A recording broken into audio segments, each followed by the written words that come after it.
চলো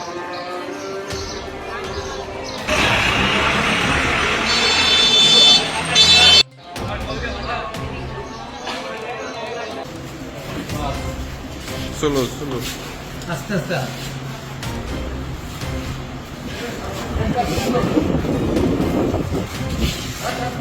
আস্তে আস্তে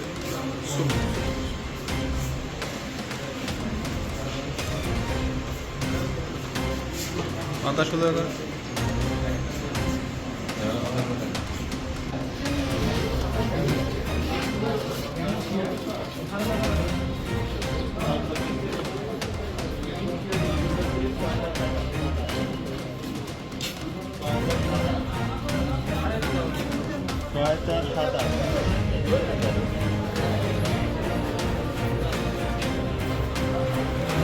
বিশাল এলাকা জঙ্গলের মধ্যে ঢুকে পড়ে যায়।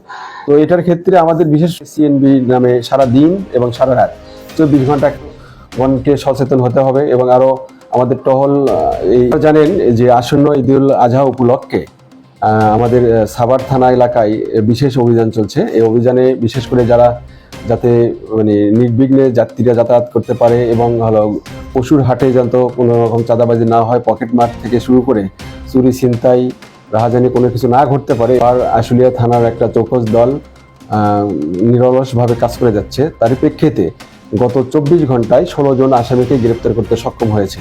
এই 16 জনের মধ্যে থেকে প্রথমে একটা 6 জন মহিলা বিশেষভাবে ছিনতাই করার শুরু করে দিয়েছিল।